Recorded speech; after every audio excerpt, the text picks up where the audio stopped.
Today's video was highly requested. I was asked to talk about financial patience. So when you're living this frugal lifestyle, how do you stay committed and stay on track?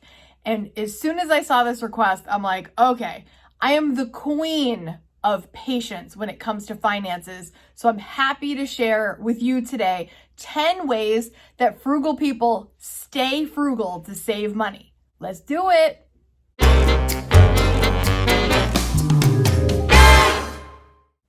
Happy Frugal Friday, friends. Look, I could talk about this for hours, but I have narrowed it down to the top 10 ways that I personally stay motivated to keep saving money and not get tired of it. The number one tip is to make your end goal irresistible. I have the perfect example. When I wanted to purchase a home of my own, I would visualize what it would be like to have this end result. What was it gonna be like in my new home? What was it going to look like? What was it gonna feel like? What would be in there? What would be the vibe, if you will, if I could reach this financial goal? And the thoughts that I had in my head really helped me keep going when things were tempting. When you're saving for a big financial goal, sometimes you can easily get sidetracked, but you have to keep your focus on an irresistible end result. Like you'd have to feel foolish not to keep going toward that end result with knowing what that would bring you. Day after day, I would keep eyes on the prize, knowing that end result and what it would bring. You have to keep it in the forefront of your mind, or else you will succumb to temptation, which I'm going to talk about in a little bit. If the end goal is the thing that you want the most, you will keep going. You guys, I've told you before, this home purchase was the best financial decision I have ever made in my entire life. I have no regrets and I'm happier than ever. Not that houses make you happy, but if you've been following me for a bit, you kind of know my situation that I had pre-purchasing this home, and there was nothing I wanted more than a space of our own to raise my son in a happy, healthy, wonderful environment. And now that we're here, it is everything I dreamed of. It was so worth the patience. So worth the patience. Keep going. Number 2, go hard in spurts. Listen, if you challenge me to run down my driveway, I'm going to crush it. I'm going to beat you. But if you challenge me to run down a highway, you will destroy me. I can't go that hard for that long, but I can in short bursts. And other people are going to tell you everything in moderation. You can take that advice and not get as far as you want, or you can go all or nothing in brief spurts to actually get results. And I have only learned this, honestly, you guys, this year when it came to my weight loss. I've shared with you at the beginning of the year here that I was able to lose 20 pounds. Buns just reiterated that that is, in fact, a fact. How did I do that? How did I lose 20 pounds in the first 2 months of the year? I didn't have any cheat days. I didn't have any cheat meals. For 2 months straight, I had no alcohol, no sugar, no bread, not one time. And I was able to get where I wanted to go faster. Now, the other reason this works is because you are all in. You are focused. And it's not forever. You know there's an end point. For me, in my head, for the weight loss part, for example, and I know we're talking about money, but I'm just going to correlate it for a second.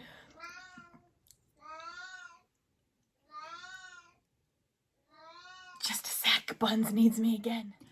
I wanted to do it differently this time. I was so tired of partially committing and not getting the results that I was like, I'm going to just do this. I'm not going to give myself wiggle room and let's see what happens. Now, I know you're probably like, oh, well, what happened the second you stopped that? So I haven't stopped it. March for me is kind of like a maintenance month to see what I can get away with. I'm playing with, can I have one drink? Can I have a little Hershey bar? Can I have a sandwich? Whatever. I'm just playing around with it right now, like a maintenance march, if you will, to see how far I can push the lines. So as far as money goes, we did no spend January at the beginning of the year. I had some people, they were so excited for no spend January. That is 31 days of not spending on anything that is beyond your essentials. And on day 3, people were caving. 3 days. Now, I know when something is not a habit yet, that sometimes it's hard, but people were falling off the wagon immediately when the commitment was only for 1 month. Now, some people do a no spend year. I'm almost positive you will never find me doing a video of my own personal no spend year, because for me, I operate better in spurts and everyone's going to be a little different. But if you haven't tried going hard for a short period of time with no excuses, give it a shot. Some of you, your no spend January, miracles happened. You saved more money than you ever expected, and it was amazing. It was just a short period, but we got the job done. So again, if this is something you haven't tried, give it a shot. Go hard in a short spurt, get some momentum going, and then adjust from there. But don't worry, I've got more. I've got 8 more tips to get us there, okay? Number 3, refuse to succumb to the need for instant gratification. Saving money takes time. You must be patient. You have to keep remembering what you want more. Food-wise, did I want the candy bars and the sugary cereals and all the stuff? Yes. Financially, do I want to just, forget about it. Just spend money on the fancy vacations, get a new car, get the latest iPhone. Like it will feel good in the moment, but what do you want more? Do you want to be debt-free? Do you want to stop having these bills hanging over your head like a dark cloud?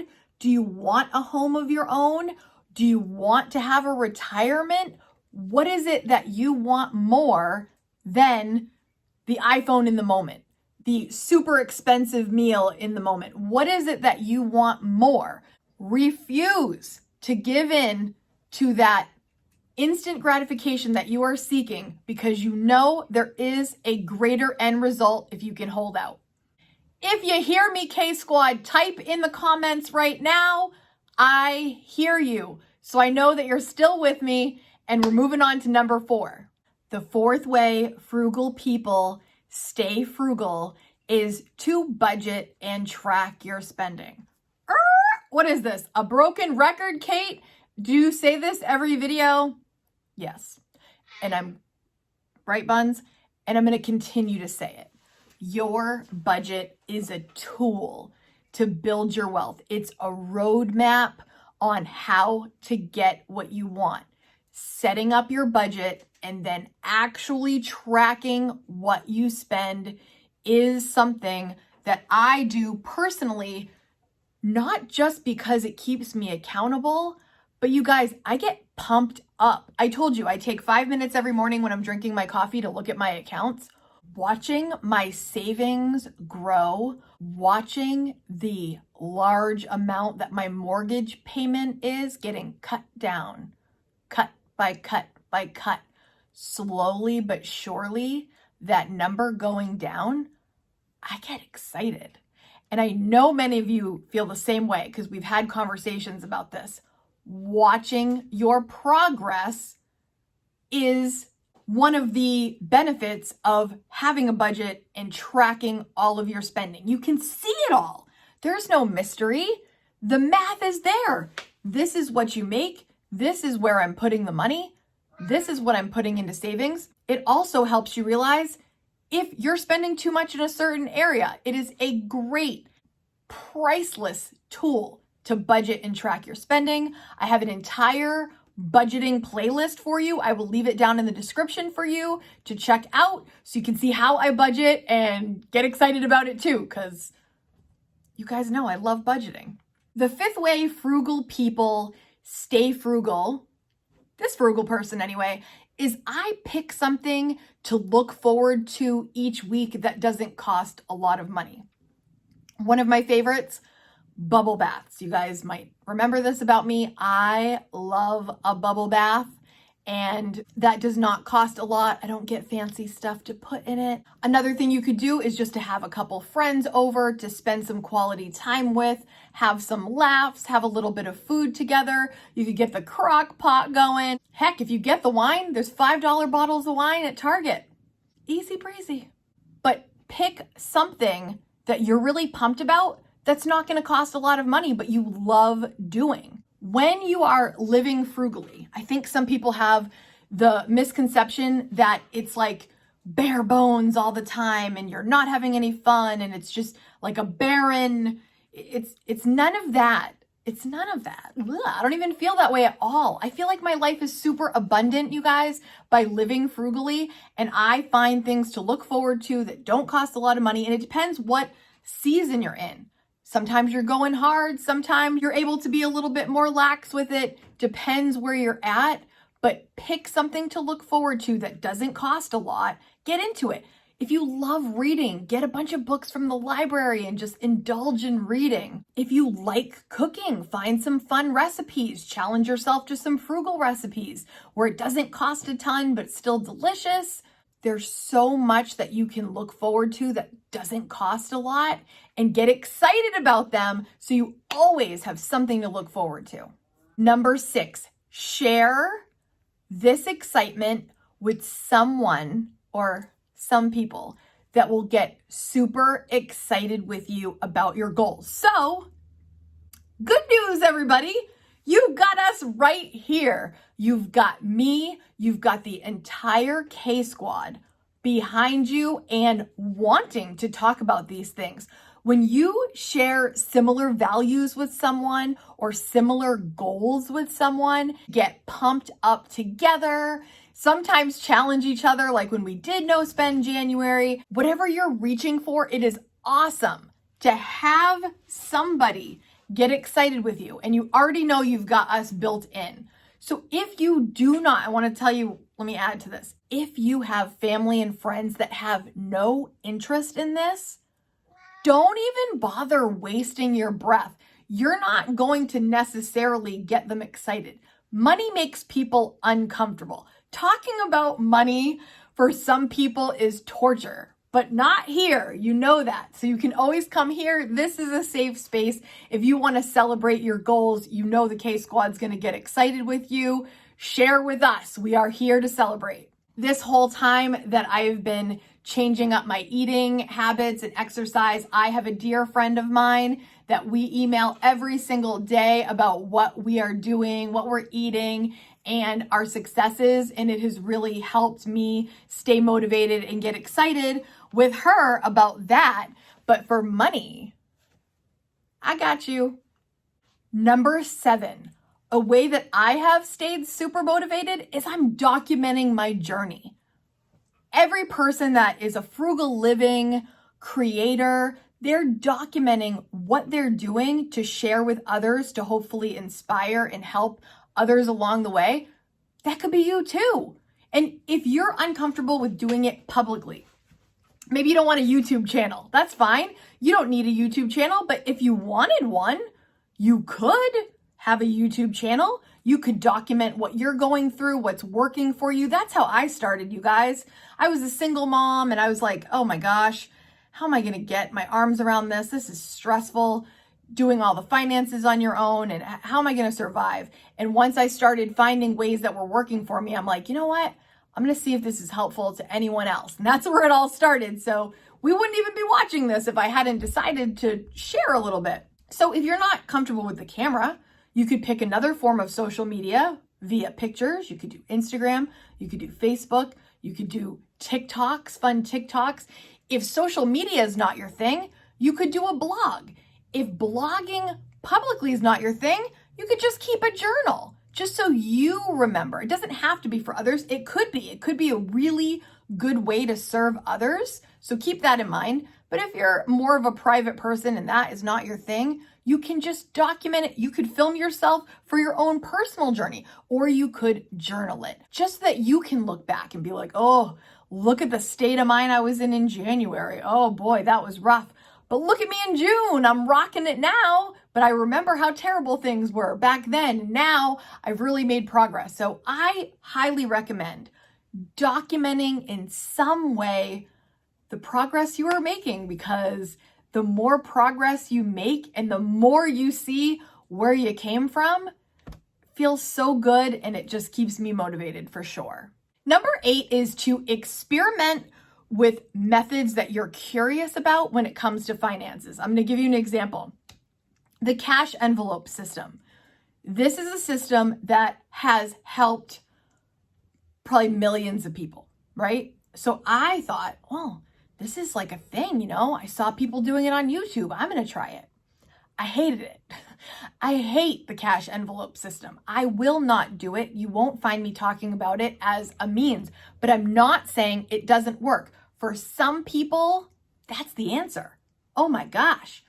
Some people budget weekly.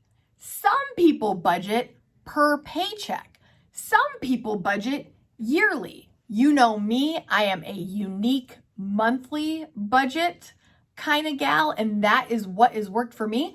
But I've tried it many different ways, and if I hadn't experimented a little, I wouldn't have found the method that works for me. So I'm never going to tell you that one way is necessarily wrong, because it's the way that works for you, that speaks to you, that gets you excited and makes sense to you. Sometimes it's confusing. I watch some other channels sometimes and I'm like, it would never work for me, but someone else watching it might be like, that makes sense. I will actually never forget the moment I saw somebody do a video on EveryDollar. That's how I heard about EveryDollar. I watched some girl show me a video, a tutorial, and I was like, oh, that's it. That's the one. And as soon as I logged in, I knew this is for me, and it'll just click. So if you are curious about other methods, give it a try. See what works for you, what gets your juices flowing, which one gets you the most excited, and which one gets you the most results. Don't be afraid to give it a whirl. Okay, we've got just 2 left. Number 9, be willing to change course if your goals suddenly no longer interest or serve you. For example, the iPhone example. Say you were thinking you wanted to save for this new iPhone. You don't really have a reason exact, but in your head you're thinking, I need the new iPhone. And you're saving, and let's say this iPhone is $1,000, which I think they're even more than that, but let's just say it's $1,000. And you're like, iPhone model, whatever, I don't even know where we're at now, I'm coming after you. Like, you are what I want, and you're saving, and you hit that $1,000, and you have just worked so hard, and all of a sudden you're like, you know what? This might better serve me in a Roth IRA. Or, you know what? I'd rather put this toward my mortgage. Or if you don't have your emergency fund yet, which I highly recommend an emergency fund, if you don't have one yet, you know what? This should go toward my emergency fund. If all of a sudden the thing that you were gunning for no longer feels that great, let it go. Move on to the next thing. Don't do it just because in your mind originally you're like, that's what I think I want. If your interests change, if your insides change, if your heart says all of a sudden, you know what? I think this would better serve my family. I think this would better serve me in the future. Change course and be unapologetic. Get what you want, get what you need, go after what motivates you. And finally, the 10th way frugal people stay frugal. Don't give up, girl. Don't give up, boy. Refuse to give up. You are going to fail. You're going to mess up. You're going to make mistakes. And you know what? I encourage a little mistake making because then you learn, you're like, all right, this doesn't work. All right, this does work. But no matter what you do, don't give up on the whole thing because maybe you have a bad day, or because maybe you have a bad week, or maybe you have a bad month. That doesn't mean you just throw the towel in on the whole thing because you're struggling. Keep going. Refuse to give up. Refuse to stop trying. Remember a quote that I told you a while ago? What you're not changing, you're choosing. Keep choosing you. Keep choosing the best result for yourself. Keep choosing yourself. Keep choosing again until you get there. Don't give up. Don't give up. The other quote that I love, and it's just simple, but find a way, make a way. If there isn't a way, find the way. Blaze your own path. There's going to be more than one way to do everything. And if you keep going and you keep trial and error, you're going to get there, you guys. And the end result, especially if we go back to number 1 and you've picked an irresistible outcome, what do you have to lose? I hope you've enjoyed this episode of 10 ways that frugal people stay frugal. If you love talking about frugal living, saving money, budgeting, or again, just like cute cats, hit the subscribe button so you never miss a video. Smash that like button if you haven't already if you like this kind of content. Bye, K-Squad. Before you head out of here, can you just let me know in the comments which one of these 10 ways that frugal people stay frugal, which one spoke to you the most? Which one were you like, that really resonated with me? Please leave it in the comments. I really appreciate your feedback. Thanks everyone for watching. I make videos every single Friday. I hope to see you next Frugal Friday. Bye guys.